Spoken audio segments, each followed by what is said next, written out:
Assalamualaikum warahmatullahi wabarakatuh. Alhamdulillahi rabbil alamin wa bihi nasta'in fi umurid dunya waddin. Wassalatu wassalamu ala asyrafil anbiya'i wal mursalin nabiyina Muhammad wa ala alihi wa sahbihi ajma'in.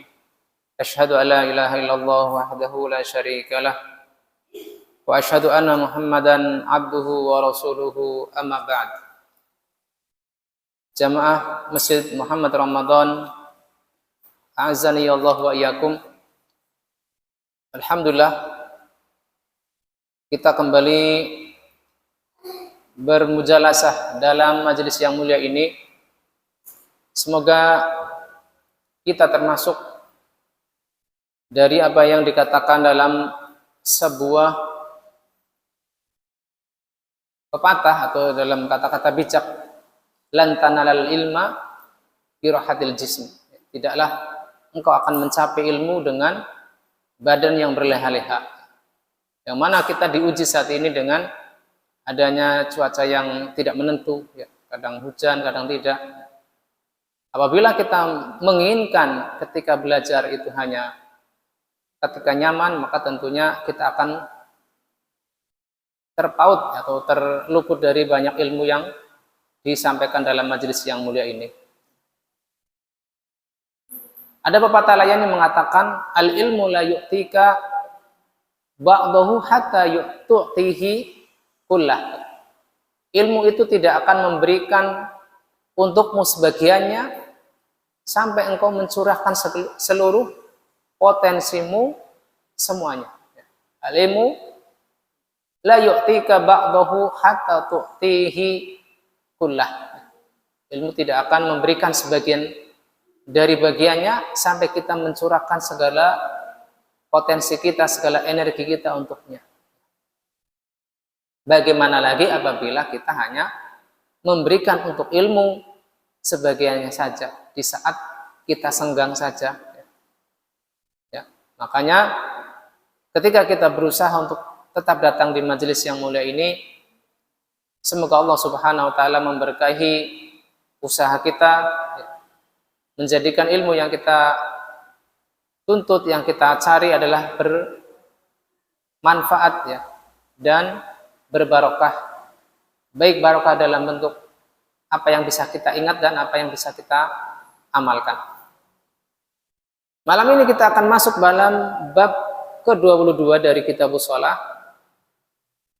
Babu jawazi imamatil mutanaffil bil muftarid.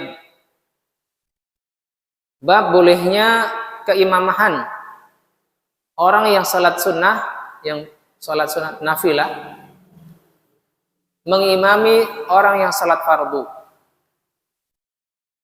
Sebelum saya bahas bab ini, di dalam kitab Tahqiqur Raghabat bi Hambalati Manhajis Salikin, yaitu kitab yang membahas dari sisi madhab yang muktamad di kalangan Hambali terhadap kitab Manhajis Salikin. Ada yang membaca Minhajus Salikin karya Syekh Abdurrahman bin Nasir As-Sa'di, bahwasanya di antara sahnya salat jamaah adalah orang yang salat fardu mengimami salat fardu, dan tidak sebaliknya. Begitupun orang yang salat sunnah tidak boleh bermakmum kepada orang yang salat fardu.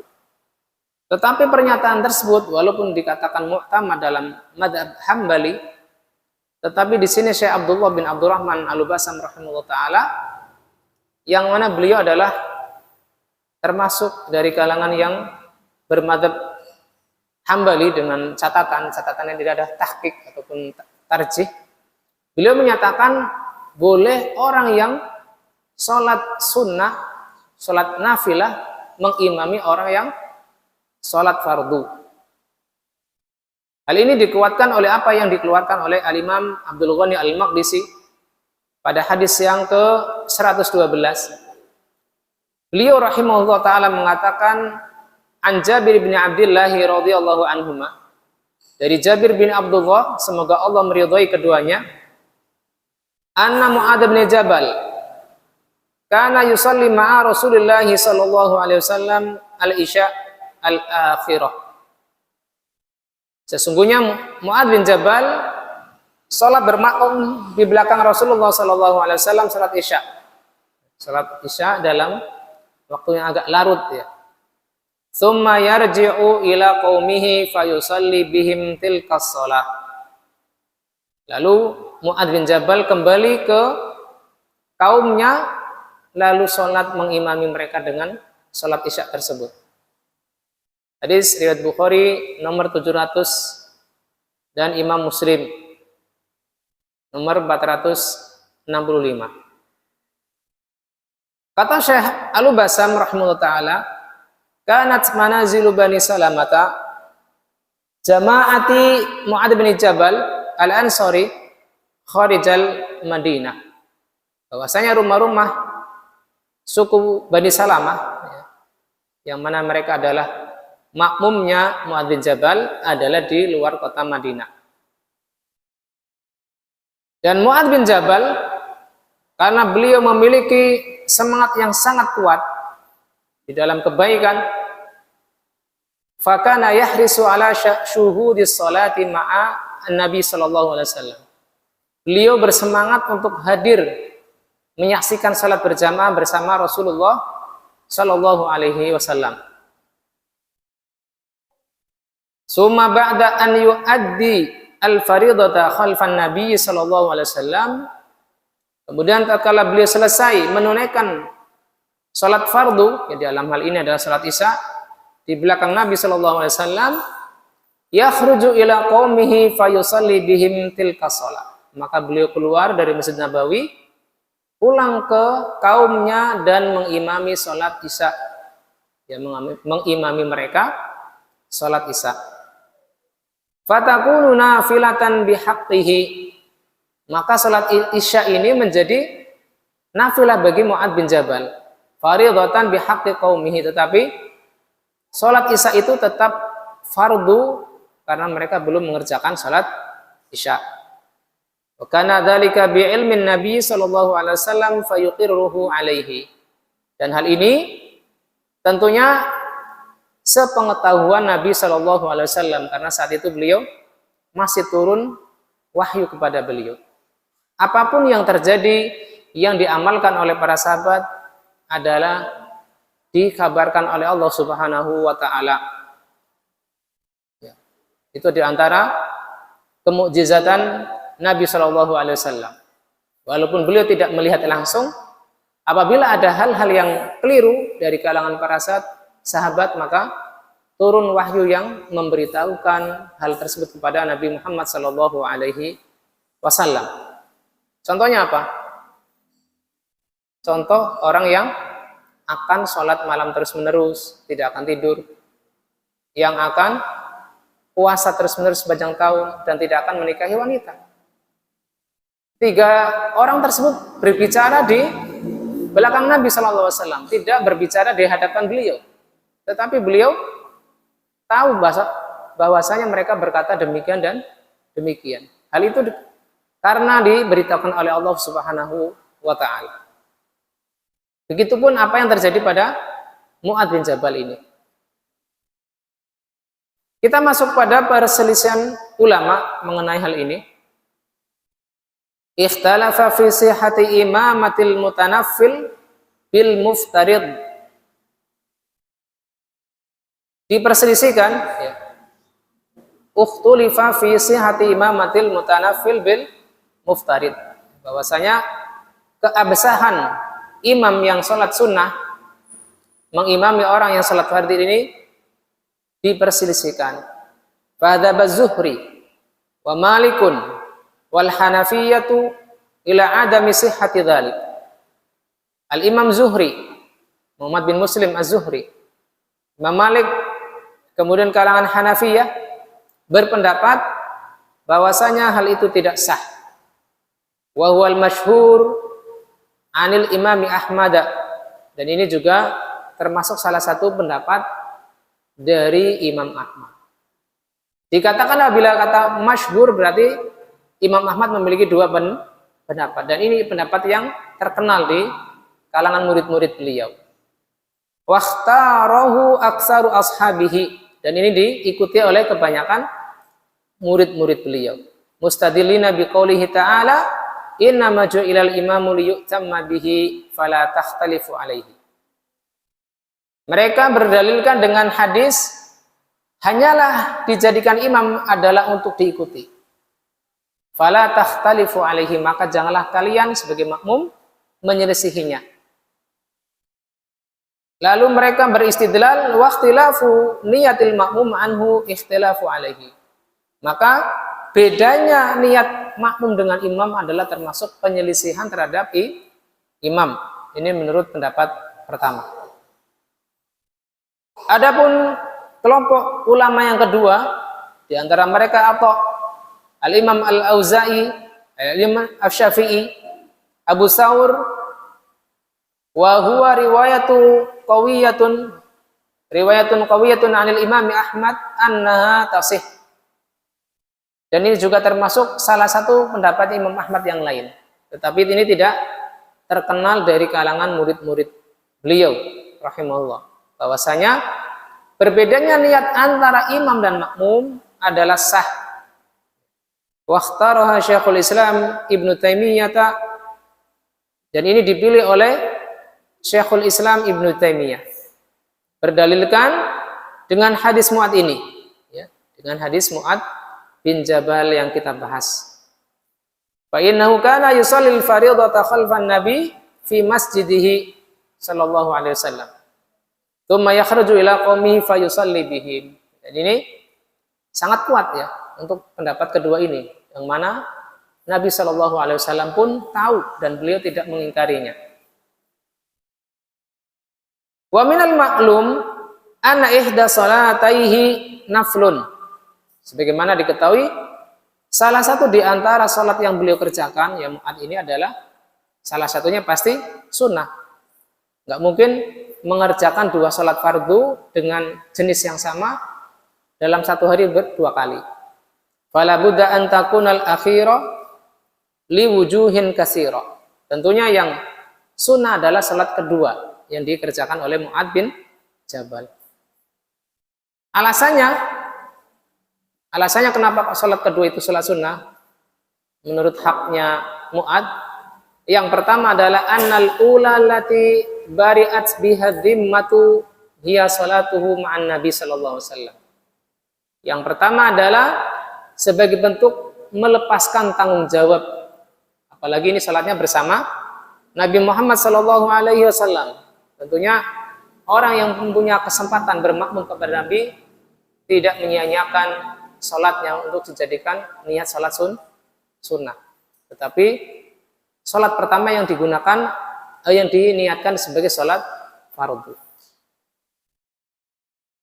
Alasan kedua, annahu makana liyaj'ala salatahu man nabi sallallahu alaihi wasallam wa fi masjidihi hiyan nafilah. Tatkala beliau sudah menjadikan salat fardunya adalah bersama Nabi sallallahu alaihi wasallam, maka ketika beliau mengulangi salat tersebut di masjid kaumnya, maka salat tersebut adalah salat nafilah. Walaupun salatnya jenisnya persis secara zahir, yaitu 4 rakaat, 2 kali tasyahud. Adapun salat yang dilakukan oleh kaumnya adalah salat fardu. Wa salatuhum ma'a qaumihi fi masjidihim yal fardhu ai fi haqqi al makmum. Adapun salat bersama kaumnya di masjid mereka adalah salat fardu, maksudnya fardu li haqqil makmum, untuk haknya makmum. Al-Imam Ibnu Hazm rahimahullah ta'ala telah menjelaskan panjang lebar dalam mendukung pendapat kedua ini. Wa dahadha hujaja ashabir ra'yil awal bima laisa alaihi min mazid. Dan beliau banyak menyangkal atau membantah hujjah dari kelompok ulama pertama yang menyatakan tidak sah. Wa min adillati musahhihi salatil muftarid khalfal mutanaffil anna nabiyya sallallahu alaihi wasallam shalla bi ta'ifatin min ashabihi fi salatil khauf. Di samping tadi yang dijadikan dalil bahwasanya salat imam yang sunnah itu sah mengimami makmum yang salat fardu, di samping adalah dalil muad ini adalah salatnya Nabi Shallallahu Alaihi Wasallam tatkala salat khauf, ya, salat perang, di saat salat perang. Beliau mengerjakannya 2 rakaat. Tsumma salam, kemudian beliau salam. Tsumma shalla bi ta'ifatil ukhra raka'ataini. Lalu beliau berdiri lagi 2 rakaat dan kelompok kedua, fariqusani alladzi lam yusalli alladzi lam yusallu sallu ma'an Nabi sallallahu alaihi wasallam. Kelompok kedua yang belum salat bersama Nabi yang tadinya berjaga di belakang, maka mereka bermakmum di belakang Nabi. Dan beliau sallallahu alaihi wasallam tentunya bangkit untuk rakaat 2 rakaat terakhir adalah tentunya salat sunnah setelah salam. Ini yang menjadi dalil kedua atau alasan penguat bahwasanya imam yang salat sunnah sah mengimami makmum yang salat fardu. Di sini diriwayatkan oleh Abu Dawud, wahya fi salatihi tsaniyah mutanaffil. Wa laysa fi hadha mukhalafatu lil imam. Li'anna al-mukhalafata al-manhiya anha fil hadis alla yaqtadi bihi fi tanaqqulatihi wa raf'ihi wa khafdihi. Dan ini bukan termasuk menyelisih imam. Tidak termasuk dalam melanggar hadis innama ju'ilal imamu liyutamma bihi. Fala takhtalifu alaihi. Alasannya mengapa? Karena yang dilarang dalam menyelisih imam adalah larangan dalam bergerak, ya. Bergerak, entah itu hendak berdiri atau ketika turun. Maka apabila antara imam dan makmum ada sedikit perbedaan, di antaranya perbedaan niat, imam sedekap ketika pada ruku, makmum irsal, atau imam menggerakkan jari ketika tasyahud, makmum tidak, maka ini tidak masalah. Karena bukan perbedaan dalam masalah berpindah gerak, entah itu ketika berdiri ataukah ketika turun dari berdiri. Sebagaimana lanjutan dari hadis tersebut, inna maju'ilal imamu liyutamma bihi fa idza kabbara fakabbiru fala tukabbiru hatta yukabbir. Apabila imam bertakbir maka bertakbirlah, dan janganlah kalian bertakbir sampai imam bertakbir. Jadi tidak mendahului takbir imam, imam dengan ucapan kita atau dengan gerakan kita. Wa minal asaf, ya, minal asaf, ada yang perlu disayangkan sekali, ya. Tatkala ketika imam turun ketika sujud, ya. Kadang-kadang suara imam itu lebih dahulu selesai dan makmum tidak begitu ihtimam dengan masalah ini, sehingga saya menyaksikan berkali-kali ketika turun sujud dari berdiri, makmum dan imam itu geraknya sama. Geraknya sama. Padahal apa? Kata para sahabat, lam yahnu ahaduna hatta yasjudan Nabi Shallallahu Alaihi Wasallam. Kami tidak menurunkan, ya, badan-badan kami tidak membungkuk dalam rangka bersujud sampai kami menyaksikan Nabi Shallallahu Alaihi Wasallam sempurna dalam bersujud. Maka ini hendaknya diperhatikan, terutama bagi para makmum yang berdiri di shaf pertama, ya, menjadi panduan bagi para makmum yang ada di belakangnya. Wa minal muayyidina li hadzal qaul Syekhuna Abdurrahman bin Nasir As-Sa'di rahimahullah taala. Di antara yang menguatkan pendapat kedua ini bahwasanya antara imam dan makmum adalah sah walaupun beda niat adalah guru beliau, guru Syekh Abdullah bin Abdurrahman Al-Basam, yaitu Syekh Abdurrahman bin Nasir As-Sa'di rahimahullah.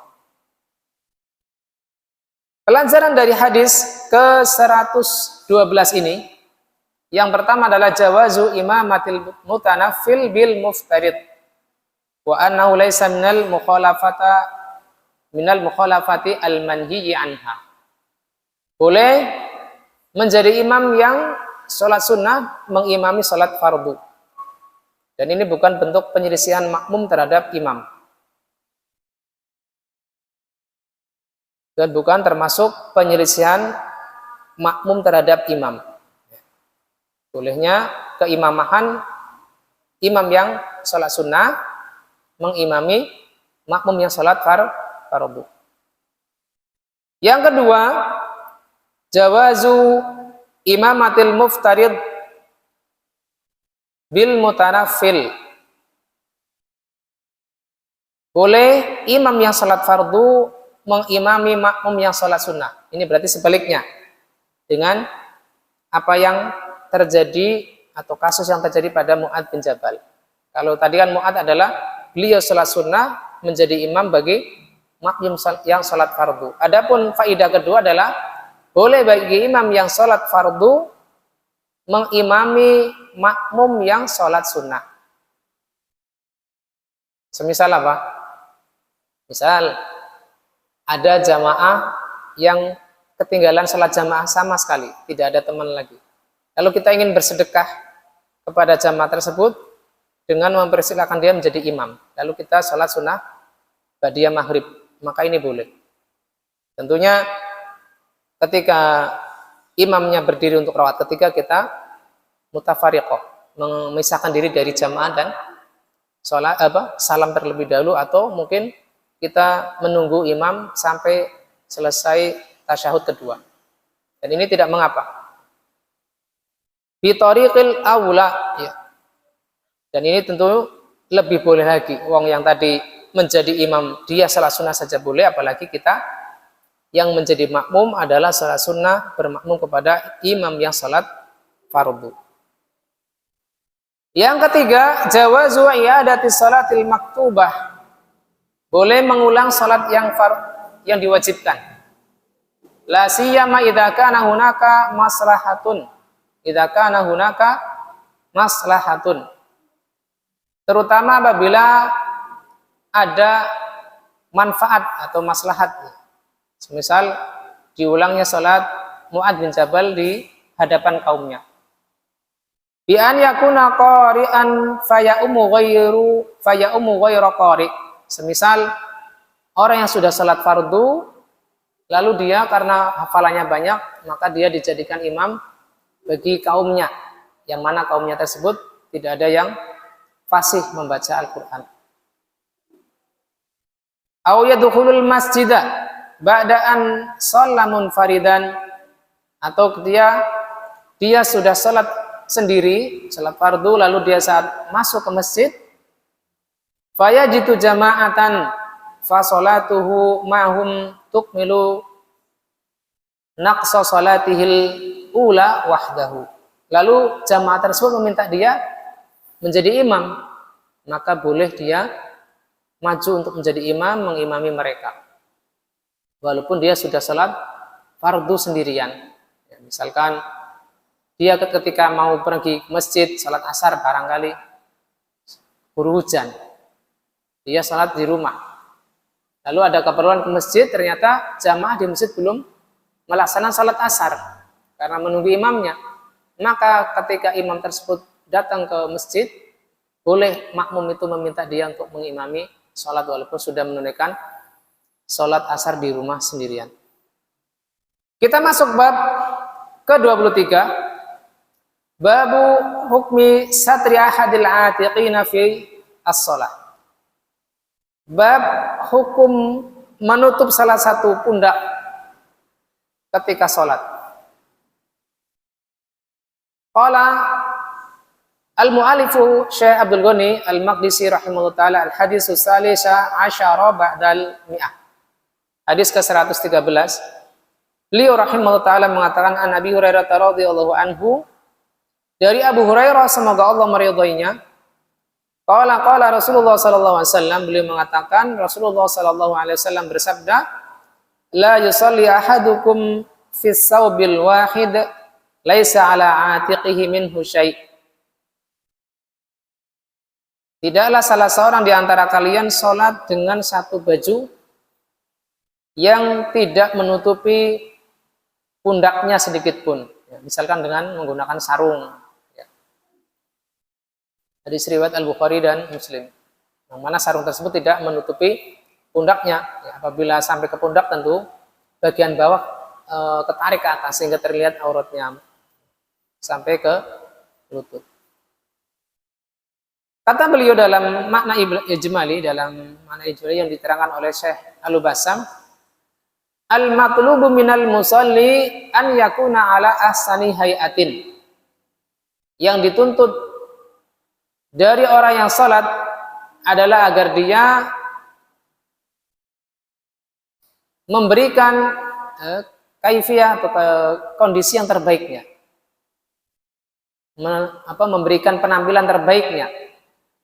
Sebagaimana firman Allah Subhanahu wa taala dalam surat Al-A'raf, "Ya bani Adam, khudhu zinatakum 'inda kulli masjid." Wahai anak Adam, ambillah perhiasan-perhiasan kalian, maksudnya adalah pakaian-pakaian terbaik kalian, 'inda kulli masjidin, ketika setiap memasuki masjid. Falidha fa inna nabiyya sallallahu alaihi wasallam hasal musalliya alla yusalliya wa atiqahu maksyufani ma'a wujudi ma yasturuhuma au ahduhuma. Oleh karena itu Nabi sallallahu alaihi wasallam memotivasi orang yang sholat agar dia tidak sholat dalam keadaan dua pundaknya terbuka, padahal ada kain yang dapat menutupi pundaknya, baik dua-duanya atau salah satunya. Wa naha 'anis salati fi hadhil hal wa huwa waqifun baina yadayillahi yunajihi. Dan beliau sallallahu alaihi wasallam melarang dari salat dalam kondisi ini, yaitu kondisi terbuka pundaknya. Ini tentunya bagi laki-laki, yang mana pundak itu bukan aurat. Adapun bagi perempuan tentu mau tidak mau adalah harus tertutup, karena pundak wanita adalah aurat.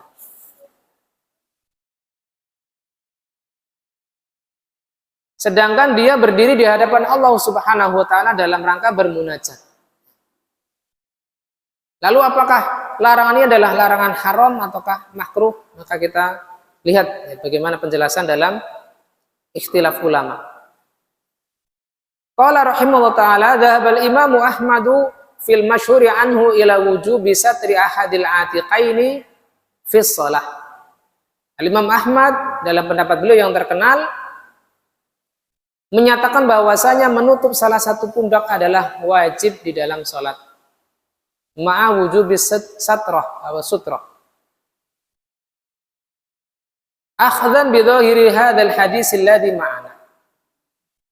Beliau menyatakan bahwasanya menutup pundak adalah wajib, ya, dengan berdasarkan zahir hadis ini atau berdasarkan tekstual hadis ini yang kita bahas, hadis Abu Hurairah. Wa ba'du ashabihi khassa dzalika bil fardhi dunan nafilah. Adapun sebagian murid beliau ataupun kalangan yang bermadzhab Hambali, larangan tersebut khusus untuk sholat fardu dan tidak berlaku untuk sholat sunnah. Larangan membuka dua pundak atau salah satunya adalah khusus dalam sholat fardu dan boleh dalam sholat sunnah. Fa in shalla bila sutratin li atiqaihi aw ahadihima lam tasih sholatuhu. Bila dia sholat tanpa menutup kedua pundaknya atau salah satu pundaknya, maka tidak sah sholatnya. Ini maksudnya sholat fardu menurut para pengikut Hambali. Wa dhahabal jumhuru wa minhum al-a'immatu salasa ila istihbab. Adapun jumhur ulama mengatakan bahwasanya ini adalah perintah menutup pundak yang mustahab, bukan wajib. Sehingga apabila seseorang tidak memiliki pakaian untuk menutupi pundaknya, maka sholatnya tetap sah. Karena ini sifatnya adalah istihbabiyah, bukan wajib. Wa anan nahya fil hadis laisa litahrim. Dan larangan dalam hadis ini bukan pengharaman. Mustadilina bima fi sahihain an Jabir wa in kana dhayyiqan ittazir bihi. Dalam hadis Jabir yang dikeluarkan oleh Al-Imam Al-Bukhari dan Muslim, beliau Rasulullah SAW mengatakan apabila kainnya adalah sempit, ittazir bihi, maka jadikanlah sarung. Jadi apa? Utamakan bagian bawah untuk tertutup. Wa hammalun nahya 'ala tanzihi wal karaha, maka jumhur ulama membawa larangan dalam hadis Abu Hurairah ini adalah larangan litanzih, yaitu larangan makruh saja apabila sengaja dan mampu menutupnya. Adapun apabila tidak mampu maka insya Allah ma'dzur atau termaafkan. Dan Syekh Abdullah selaku pensyarah hadis ini, saya lihat beliau condong ke pendapat kedua, pendapat yang mengatakan mustahab saja. Hal ini sebagaimana bisa kita lihat di pelajaran hadis yang beliau bawakan. Beliau mengatakan annahyu anis salati bidunis satril atiq, larangan dari salat tanpa menutup pundak. Qala Syekhul Islam Ibnu Taimiyah, satrul atiq lahiqus shalah fayajuzu lahu kashfu mankibaihi kharijas shalah. Ibnu Taimiyah mengatakan menutup pundak adalah mengikuti kondisi seseorang ketika sholat. Boleh bagi dia membukanya baik salah satu atau keduanya ketika di luar sholat. Wa hina idzin faqad yasturul musalli fi sholati ma yajuzu ibda'uhu fi ghairi shalah. Pada waktu itu atau kondisi itu, orang yang sholat adalah menutupi sesuatu apa yang boleh ditampakkan di luar sholat. Faidah kedua, jadi faidah pertama apa tadi? Larangan dari membuka pundak. Lalu bagaimana ketika tawaf? Kan beliau kan mutawif apa? Rata-rata membuka ininya, pundak bagian kanannya. Yaitu ketika tawaf saja. Ketika sholat di makam Ibrahim, maka ditutup keduanya dengan izar. Dengan rida, dengan selendang. Bukan ketika sholat juga dibuka salah satunya. Karena kita mampu untuk menutupnya. Yang kedua, istihbabu satriha au ahadihima fi sholati ma'a wujudi sutroh. Disunahkan menutupnya, yaitu menutup salah satunya, ya disunahkan menutup kedua-duanya, kedua pundak kita atau salah satunya, ketika ada kain untuk menutupinya. Nah ini kata-kata beliau adalah istihbabu satrihima. Berarti apa? Syekh Al-Bassam lebih condong kepada pendapat kedua yang mengatakan adalah sunnah menutup pundak. Yang ketiga, istihbabu kaunil musalli ala hayatin hasanatin. Dan ini lebih umum. Disunahkan kondisi orang yang sholat dengan kondisi terbaiknya. Ya, jangan sampai dia punya gamis, dia punya jubah, tetapi ketika sholat jamaah hanya datang dengan menggunakan kaos.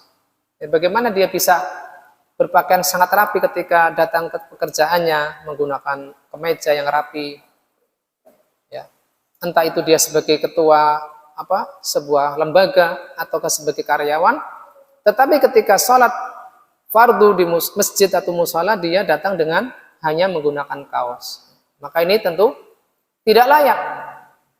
Dia berhadapan dengan sesama makhluk, dia bisa bersikap sopan dengan menggunakan kemeja yang rapi. Tetapi ketika bermunajat di hadapan Allah Subhanahu wa taala, dia datang dengan kondisi seadanya. Hadza la yaliqu lil mu'min al-kamil. Al-kamil imanu. Ini tidak selayaknya bagi orang yang beriman, yang imannya adalah ingin dia disempurnakan oleh Allah Subhanahu wa ta'ala. Mas ini mau main HP. Kita masuk bab ke-24. Masya Allah, kita bikin judul satu, tetapi insya Allah kita bahas 3 bab.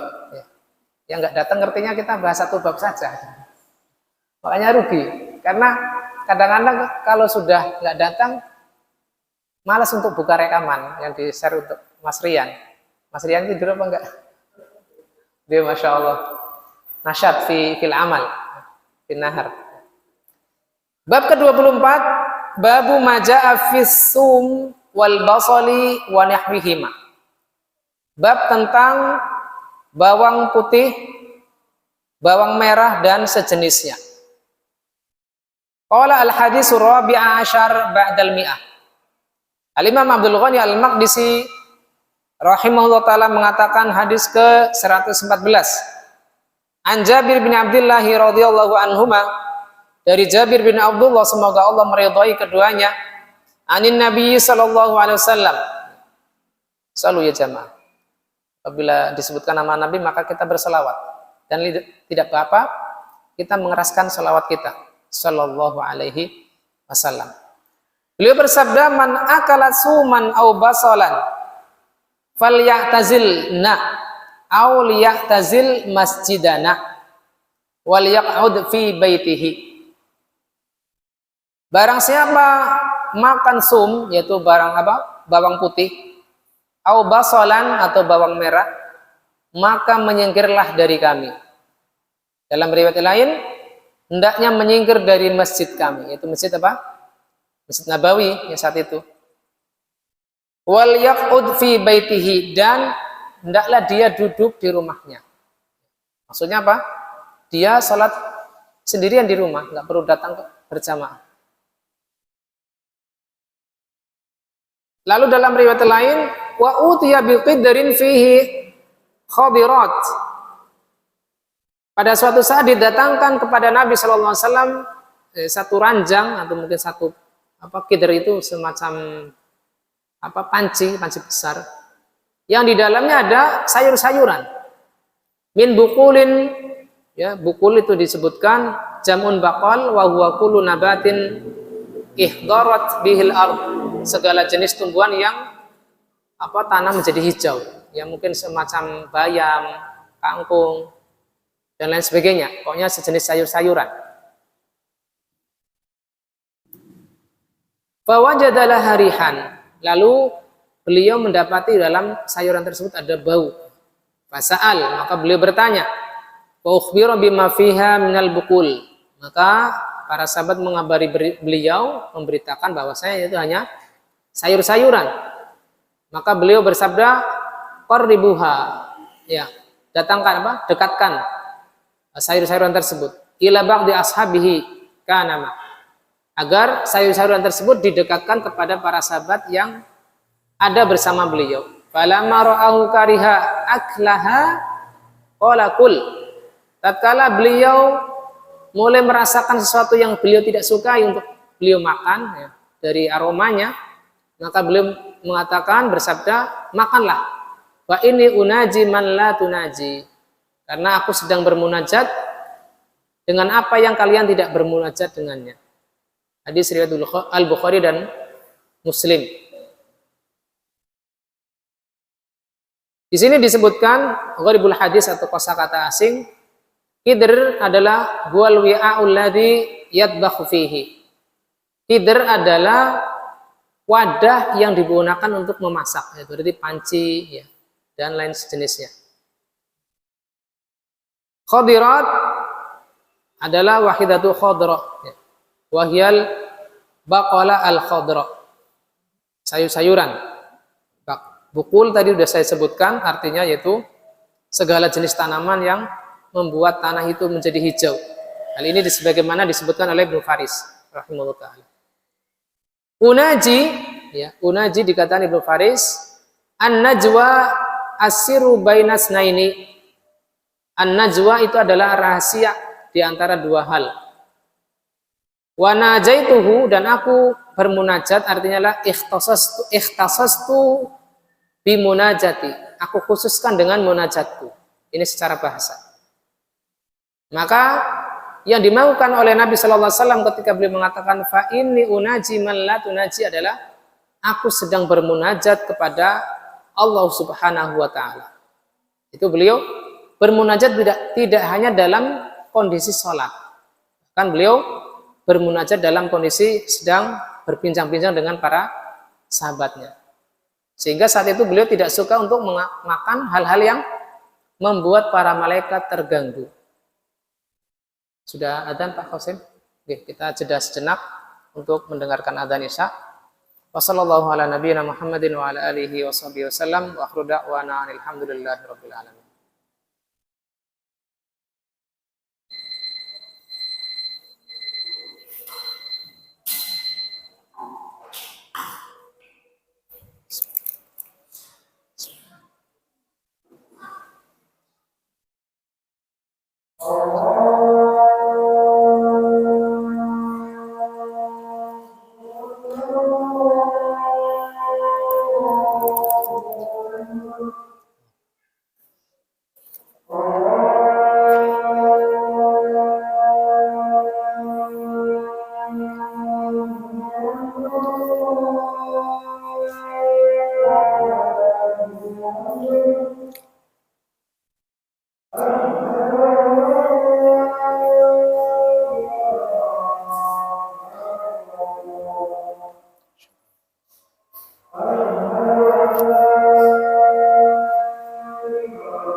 Allahumma salli wa sallim ala Muhammad wa ala ali Muhammad.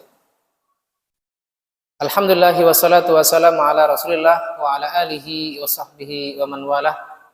Amma ba'd, jamaah Masjid Muhammad Ramadan, Bapak dan Ibu semuanya, azani Allah wa yakum. Kita masuk pada hadis ke-115 karena Syekh Al-Bassam menggabungkan fawaid dari hadis ke-114 dengan hadis ke-115.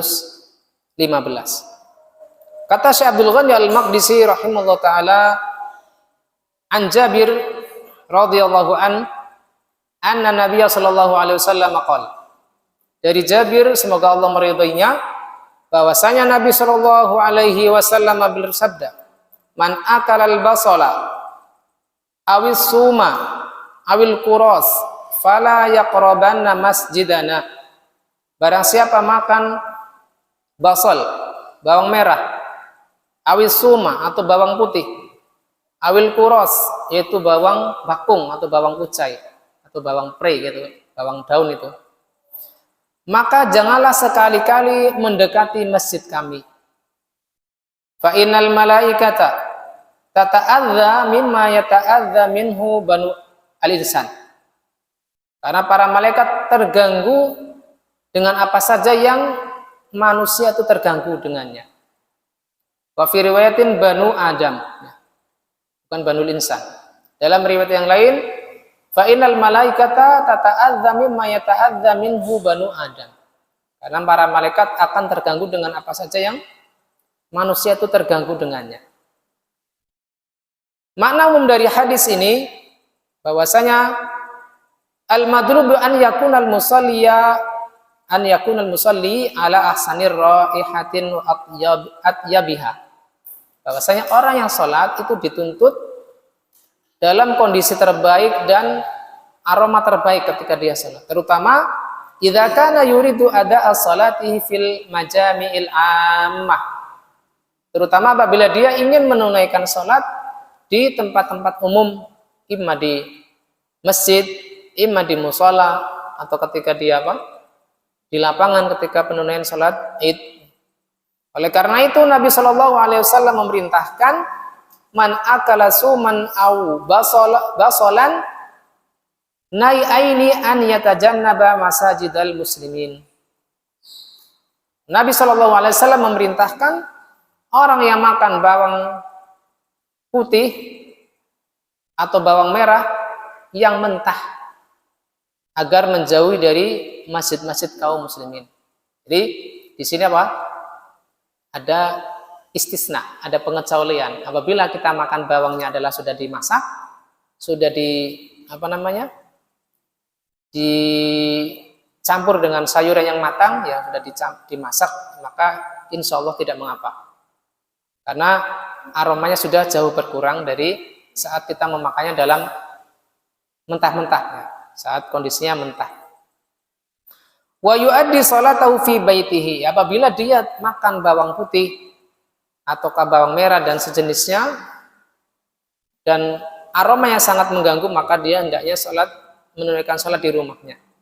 Hatta tadhhaba anhu ar-raihatul karihah, sampai bau yang tidak sedap tersebut hilang dari mulutnya. Allati yata'adza minhal musalluna wal malaikatul muqarrabun, yang akan mengganggu jamaah salat dan para malaikat yang hadir di masjid. Walamma ji'a ila Nabi sallallahu alaihi wasallam biqidrin min khadrawat wa buqul wa wajada laha rihan karihatan. Ketika didatangkan kepada Nabi sallallahu alaihi wasallam, ya, seranjang ataupun satu ketel dari sayuran, beliau mendapati bau yang tidak sedap. Ya, walaupun demikian beliau memerintahkan agar sayuran tersebut didekatkan kepada para sahabat Nabi.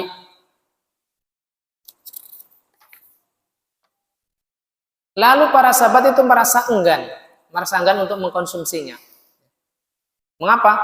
Karena Nabi Shallallahu Alaihi Wasallam tidak ikut serta mengkonsumsi sayuran tersebut. Mereka ragu-ragu untuk memakannya.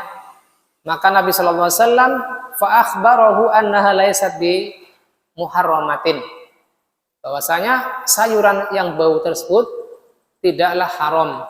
Wa annahu lam yakrahha li ajli hurmatihi, beliau tidak menyukainya bukan karena sayur-sayuran itu adalah haram. Wa amara bil akl, ya, kata beliau kul, ya. Beliau tetap memerintahkan para sahabat makan sayuran-sayuran tersebut. Wa akhbaru annal mani'a lahu min akliha annahu sallallahu alaihi wasallam lahu ittisalun ma'a rabbih. Beliau menceritakan hal yang menghalangi beliau tidak ikut makan bersama para sahabat dari makanan-makanan semisal bawang putih, bawang merah, itu adalah beliau sedang tersambung dengan Allah Subhanahu wa taala, sedang bermunajat. Wa munajatun la yasilu ilaihi ahad, yang mana tidak ada seorang pun yang seperti munajatnya Nabi Shallallahu Alaihi Wasallam di setiap keadaannya. Wa yajibu an yakuna ala ahsani halin ladal qurbi min rabbih jalla wa ala. Karena beliau Shallallahu Alaihi Wasallam dalam kondisi bermunajat kepada Allah, maka beliau ingin kondisinya adalah terbaik. Sehingga ini menghilangkan was-was dari para sahabat yang enggan ikut makan karena Nabi Shallallahu Alaihi Wasallam tidak makan bersama mereka. Faidah dari hadis ini, hadis ke 114 dan 115, yang pertama adalah an-nahyu an ityanil masajid liman akala suman au basolan au kurosan. Larangan dari mendatangi masjid bagi yang sedang makan bawang putih, bawang merah atau bawang prei, ya. Apalagi datang ke masjid sedang dalam mengunyah, ya. Ya mungkin barangkali sambil duduk dia mengunyah bawang. Wong yang makannya di rumah saja apabila belum mencuci mulutnya dilarang. Yang kedua, yulhaqu bihadhil asya kullu dhi raihatin karahatin. Afan, dhi raihatin karihatin tata'adza minhal malaikatu awil musallun. Diikut sertakan dalam hal ini, diikut sertakan dalam hukum makan bawang putih, merah ataupun bawang bakung, segala hal yang memiliki bau yang tidak sedap. Semisal rokok, maupun tene barangkali ada masih mengonsumsi rokok. Atau mungkin keringat ya, karena kita kerjanya di luar rumah ya, terkena sengatan matahari. Apabila hendak menunaikan salat zuhur, hendaknya kita perhatikan diri kita, apakah mengeluarkan aroma yang tidak sedap ataukah tidak. Bila memang ingin salat berjamaah, maka hendaknya kita mempersiapkan jauh-jauh waktu sebelum dikumandangkan iqamat ya, biar kita tidak tertinggal salat jamaah. Dan itu jangan menjadi alasan, kan saya bau, ya udah saya nggak perlu sholat jamaah. Itu jangan menjadi alasan terus-menerus. Qaraati hati at-tabaq atau tibq alladhi yata'atahu al-mudakhinun.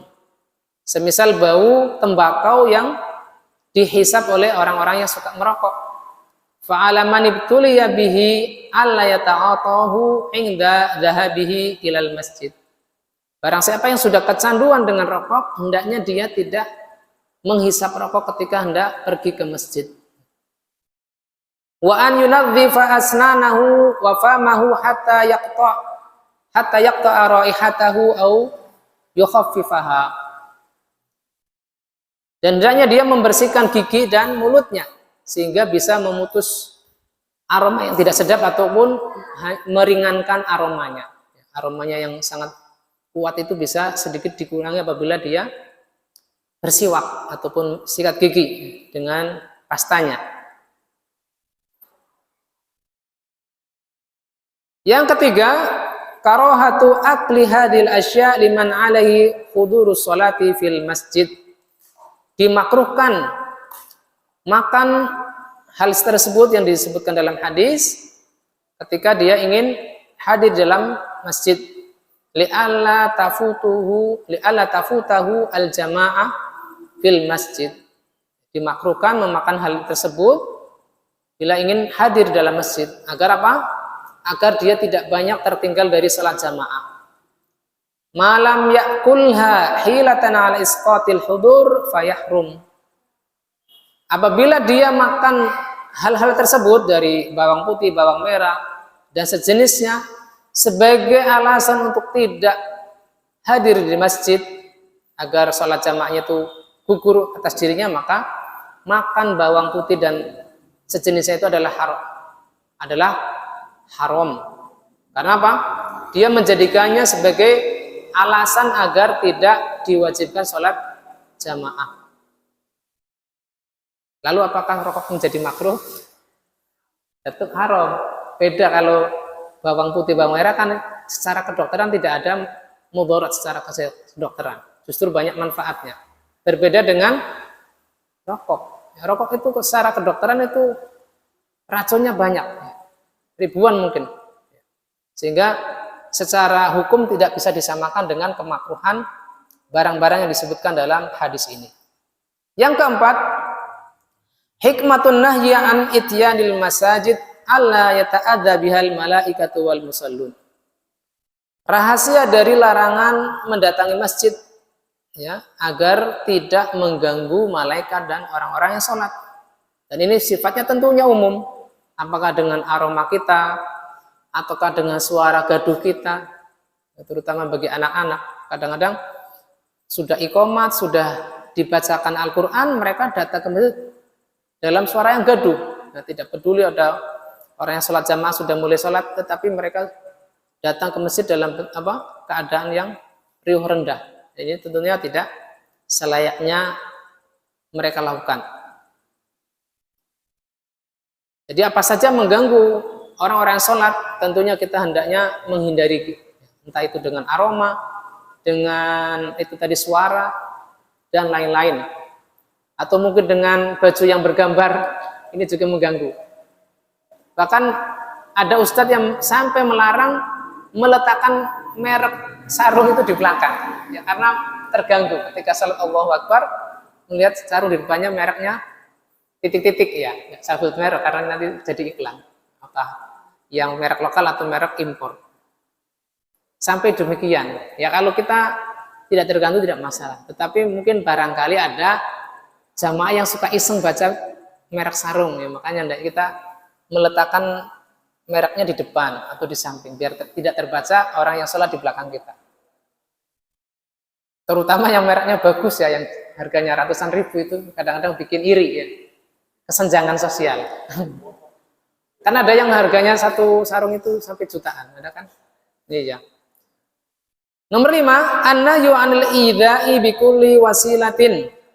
Larangan dari mengganggu dengan segala sarana. Wa hadhi wasilatun mansusun 'alaiha. Dan sarana tersebut sudah dinaskan ya. Tadi disebutkan apa? Bawang putih, bawang merah dan bawang pre, tetapi tidak terbatas hanya ini saja ya. Dikiaskan dengan hal-hal yang lain. Fal ilhaqu biha sahihun maqisun. Jadi dikiaskan atau dianalogikan dengan bawang putih tentunya banyak. Misal pete mungkin apa jengkol. Dan ini tentunya aroma justru lebih kuat dari bawang. Ya. Duren. Iya walaupun baunya enak tetapi kalau nggak ikut dikasih ya pusing jadinya. Pusing nggak ikut makan. Biar nggak pusing dikasih ya. Yang keenam, analimtina'a an aklis sumi wa nahwihi laisa litahrimihi. Ya, pantangan dari makan bawang putih dan sejenisnya adalah bukan untuk mengharamkannya. Tapi sama saya tadi saya jelaskan di depan bukan dalam rangka menyatakan rokok itu tidak haram. Beda hukumnya. Bidalili amrin Nabi sallallahu alaihi wasallam biakliha. Dengan dalil bahwasanya Nabi sallallahu alaihi wasallam memerintahkan untuk makan segala jenis sayuran tersebut. Walaupun perintahnya di sini bukan maksudnya wajib bukan, hanya boleh saja. Famtina'uhu an akliha la yadullu ala tahrim. Ya. Apa yang mencegah beliau sallallahu alaihi wasallam dari memakannya adalah bukan menunjukkan bahwasanya barang tersebut adalah haram, tetapi karena beliau sedang bermunajat kepada Allah Subhanahu wa taala. Faidah tambahan dari Syekh Al-Bassam rahimahullah taala, qad istadalla ba'dul ulama ala ibahati akli hadil asya' bi anna salatal jamaah fardu kifayah. Ada yang menyatakan sebagian ulama berdasarkan hadis ini maka salat jamaah hukumnya bukan fardu ain tetapi fardu kifayah. Alasannya kenapa? Anna law kanat fardu ainin la wajaba ijtinabu hadil asya' al-mani'ah min huduril jamaah fil masajid. Seandainya fardu ain tentunya hukum mengkonsumnya adalah wajib ditinggalkan sama sekali. Sama sekali ditinggalkan, wajib untuk dijauhi. Wajib dijauhi sama sekali. Ini alasan bagi yang menyatakan sholat jamaah adalah fardu kifayah. Maka ini dibantah oleh Syekh Al-Bassam, wal haqqu annahu la wajha listidlalihim. Yang benar tidak ada sisi bagi istidlal mereka. Li'anna fi'lal mubahat allati yatarattabu 'alaiha suqutu wajibin la ba'sa biha. Karena perbuatan-perbuatan yang mubah yang berkonsekuensi pada gugurnya hal yang wajib itu tidak mengapa. Malam yattakhid hilatan li isqati dzalikal wajib. Selama hal-hal yang mubah tersebut tidak dikonsumsi dalam rangka sebagai tipu daya. Sebagai tipu daya agar dia terus-menerus meninggalkan yang wajib. Ya, misal orang yang beralasan, saya nggak sholat jamaah setiap zuhur dan asar. Karena apa? Setiap waktu tersebut beliau terus-menerus di sawah. Ini bukan menjadi alasan. Hendaknya dia atur waktunya. Kasafaril mubah fi Ramadan. Semisal orang yang melakukan bepergian yang mubah ketika bulan Ramadan. Fa innahu yubihul fitr fi nahari Ramadan, karena saat itu dia boleh berbuka pada saat siang hari bulan Ramadan. Wala haraja fi dzalika ma dama annahu lam yusafir liyatawassalu bihi ilal iftar, selama dia tidak meniatkan dengan safarnya tersebut biar dia bisa buka, menjadi apa, tipu daya agar dia bisa berbuka siang hari di bulan Ramadan, maka ini adalah tidak boleh. Jadi hal-hal yang memang menjadi udzur pada suatu saat bukan berarti kita larang sama sekali ya, karena memang itu secara asal bisa kita tempatkan sesuai dengan porsinya masing-masing. Demikian yang bisa kita bawakan malam ini. Barangkali ada pertanyaan berkaitan dengan tema atau di luar tema, maka saya persilakan. Bila bisa saya jawab maka saya jawab, bila tidak maka insya Allah saya cari jawabannya di pekan mendatang ya, jawabannya akan bacakan di pekan mendatang insya Allah. Oke, monggo Pak Agus.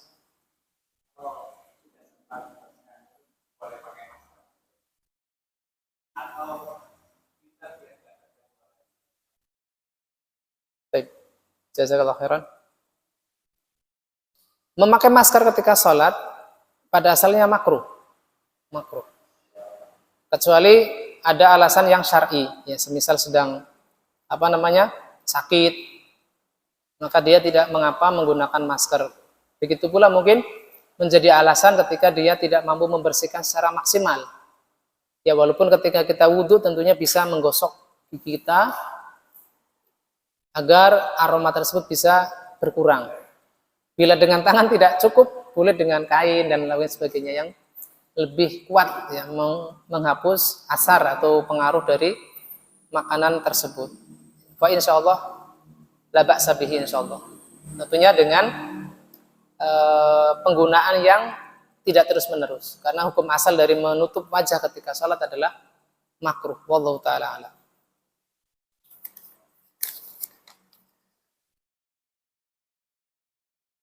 Bentar, ini ada pertanyaan, saya baca dulu barangkali isinya ini.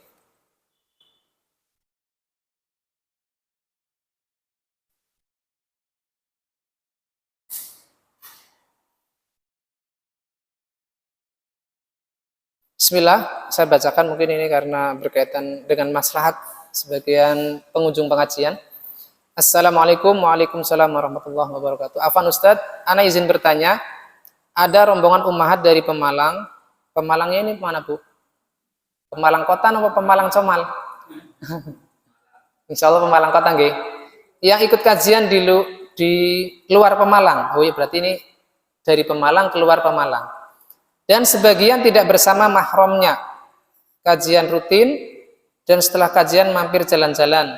Sebagian suami muahad ridho, tetapi ada yang ridho di lisan namun beda di hati. Ini bagaimana cara mengetahuinya? Juga ada yang mengeluhkan karena sehabis kajian mampir. Hukumnya bagaimana Ustadz? Afan, pertanyaan di luar tema. Baik, jazakillah khairan atas pertanyaannya. Pertanyaan serupa ini pernah ditanyakan oleh ummahat di Ampel Gading ketika saya membawakan kajian parenting, yaitu keluar rumah bersama dengan ibu-ibu dalam rangka ya mungkin makan-makan dan seterusnya. Secara asal apabila memang keluar rumahnya adalah bukan dalam bentuk safar, maka tidak mengapa dia keluar rumah atas seizin suami.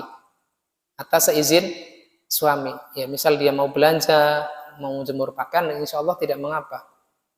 Tetapi apabila keluarnya tadi untuk mampir ke shopping itu, ya, khawatirnya terkena fitnah, ya, ibu-ibu tersebut.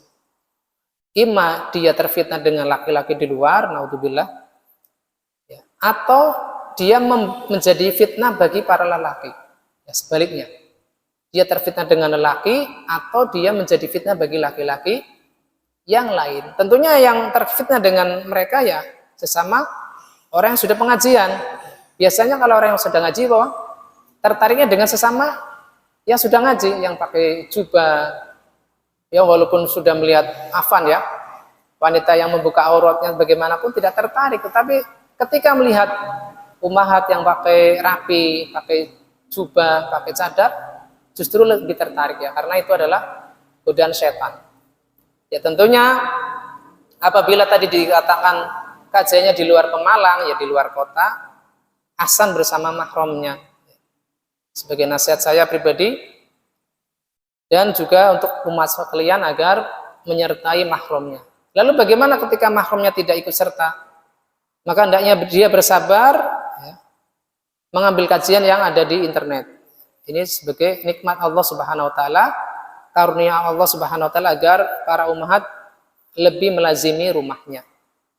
Wa qarna fi buyutikunna wala tabarrujal jahiliyah wala tabarrajna tabarrujal jahiliyatil ula. Hendaknya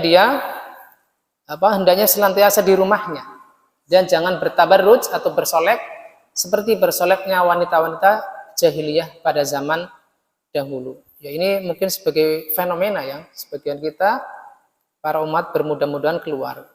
Tentunya apabila memang masih dalam batasan kota yang belum masuk kategori safar, maka semoga Allah ampuni kita. Tentunya apabila niatnya memang untuk hadir di kajian, ya tentunya kita jangan menggunakan kesempatan tersebut untuk disalahgunakan, ya, untuk duduk-duduk di mall, ya, kecuali ada mahram yang menyertainya, karena memang lebih aman, lebih menutup jalan-jalan yang menuju kepada kebinasaan atau fitnah antar lawan jenis. Wallahu taala alam. Semoga jawaban tersebut memuaskan. Wallahu taala alam. Ada lagi yang dari bapak-bapak terkait tema? Oke, Pak.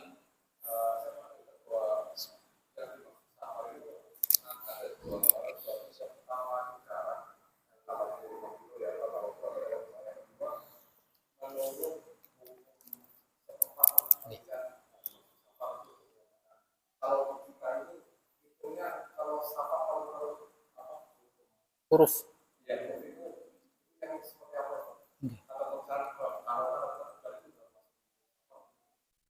Ya, itu berarti ditanyakan ke sesama kita.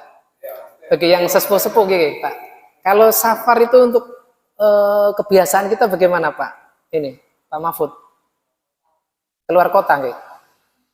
Tentunya jaraknya nggak nyampe 85. Saya pernah cek Google Map ya. Dari rumah ke Pekalongan itu hanya 30-an kilo atau mungkin 20. Kalau mau 85 ya tentunya ke Semarang, ya, ke mana tuh? Cirebon atau ke Cilacap mungkin ya, jauh sekali. Kalau mungkin uruf kita keluar kota sudah masuk safar kayak ke Tegal, maka ya berlaku safar insya Allah. Jadi safar adalah yang lebih tepat itu sesuai dengan uruf ya, memang yang tadi jenengan sebutkan tidak dipersyaratkan harus minimal 85 kilo karena memang sangat jauh sekali. Kalau kita benar-benar ukur itu bisa antara Pemalang dengan Semarang, Solo, Jogja itu baru masuk kategori yang 85 kilo sesuai dengan hukum fikih. Kemudian dengan juga diukur dengan waktu. Yang pada zaman dulu kan ukuran 85 itu sehari semalam. Lalu bagaimana apabila kita ke Surabaya hanya dalam hitungan jam? Apakah itu safar apa bukan? Tentu kembali ke uruf tadi. Karena memang masuk dalam kategori safar menurut kebiasaan kita atau uruf, maka walaupun hanya dalam hitungan jam tetap itu safar. Maka itu tadi disebutkan ukuran safar yang kuat adalah sesuai kebiasaan kita. Walaupun perjalanannya cepat sekali. Atau taruhlah ke Korea atau ke Singapura hanya dalam hitungan jam. Mungkin suatu saat nanti ditemukan alat transportasi yang lebih cepat dari saat ini, maka tentu tetap dihitung sebagai safar. Bahkan Ustadz Azhari Susanto, beliau juga mengatakan walaupun di dalam kota, ya pernah kami berdiskusi ketika santri itu diajak rombongan ke area-area belik itu kan, jalan-jalan. Kata beliau walaupun itu bukan termasuk safar dalam kategori fikih, tetapi hati Anda itu tidak ridho. Dia itu tidak nyaman melepas santri-santri perempuan berjalan dengan pendamping yang sesama ustadzah perempuan. Ya karena memang sangat riskan. Apabila ada apa-apa, tidak ada bisa melindungi mereka. Makanya ketika hal ini sangat memungkinkan terjadinya maksiat dan lain sebagainya, maka tentunya kita lebih menutup jalan-jalan ke arah situ. Dalam mazhab Hambali disebut zadud dari'ah, menutup hal yang bisa memungkinkan terjadinya fitnah. Ya, semisal kita biasa tangannya begini, zadud dari'ah itu adalah menyingkirkan botol ini biar tidak samplok ya. Kita taruh di sini, itu namanya zadud dari'ah. Kalau kebiasaan kita suka, taruhlah tangannya suka melebarkan, ya, dilebarkan. Wallahu ta'ala alam. Semoga hal ini menjadi ibrah bagi kita, kalangan pengajian, agar tidak bermudah-mudahan melepas istri-istri kita untuk keluar rumah. Ya, silakan. Wallahu ta'ala alam. Nggih.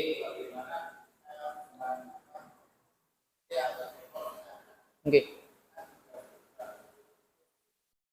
Nggih. Tadi sudah saya sebutkan ya Pak, bahwasanya dianalogikan atau dikiaskan ke bawang putih dan bawang merah segala hal yang aromanya mengganggu, termasuk pete Cina mungkin yang tua, kemudian jengkol, dan aroma-aroma lain yang apabila dihamburkan aromanya ke orang lain itu akan terganggu. Atau mungkin baju yang mungkin tersiram bensin, mungkin. Itu juga aromanya kuat. Itu juga hendaknya kita hindari. Bila kita masuk ke masjid baunya sangat kuat, maka hendaknya kita mandi terlebih dahulu biar aroma bensin tersebut tidak mengganggu jamaah sholat. Wallahu ta'ala a'lam bishawab. Sampun? Apa ada lagi? Saya rasa cukup, katanya sudah hampir jam 8. Kita tutup majelis kita dengan doa kafaratul majelis. Subhanakallahumma wa bihamdik asyhadu an la ilaha illa anta astaghfiruka wa atubu ilaik. Kurang lebihnya mohon maaf. Wassalamualaikum warahmatullahi wabarakatuh.